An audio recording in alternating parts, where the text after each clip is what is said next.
welcome back to my channel. Bahagia selalu bersama Miss Kiki di Sekolah Dasar Smart Cibinong.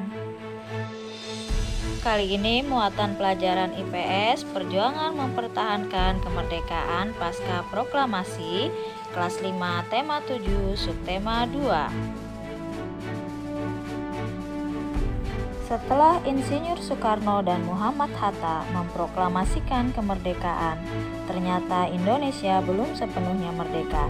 Pihak sekutu masih ingin menguasai Indonesia, sehingga justru terjadi banyak pertempuran-pertempuran di beberapa daerah yang juga banyak memakan korban. Indonesia masih harus berjuang mempertahankan kemerdekaannya. Antara lain, perjuangan tersebut dilaksanakan dengan dua cara, yaitu fisik dan diplomasi.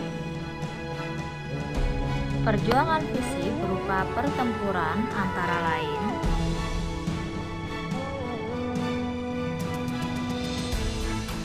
yang pertama adalah Pertempuran Surabaya yang dikenal sebagai Pertempuran 10 November 1945 di Surabaya.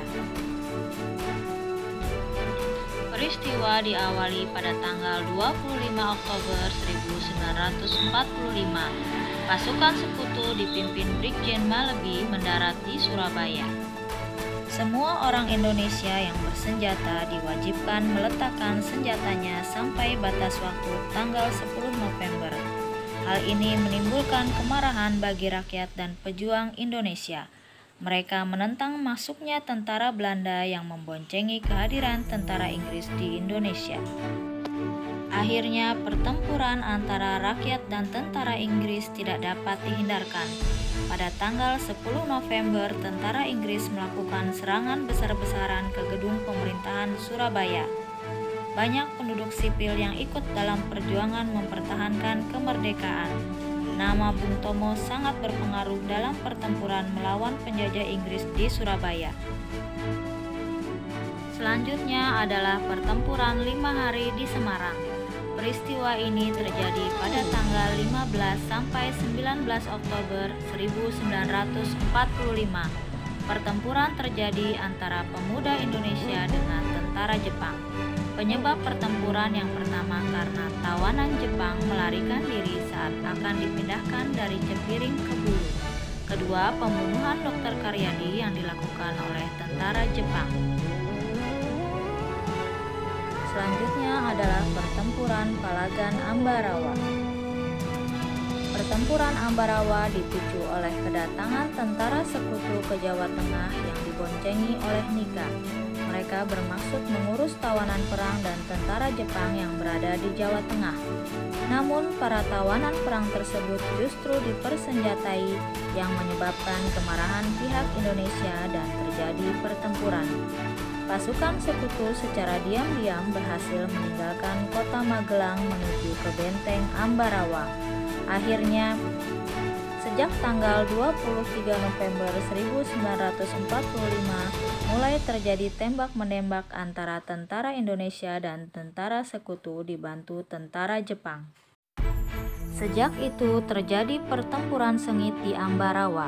Jalan Raya Semarang-Ambarawa dikuasai oleh Kesatuan TKR. Tanggal 12 Desember 1945 serangan mulai dilancarkan.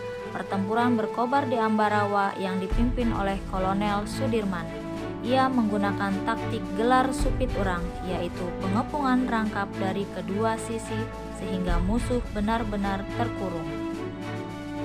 Pertempuran berlangsung selama 4 hari dan berakhir pada tanggal 15 Desember 1945 dan dimenangkan oleh Indonesia.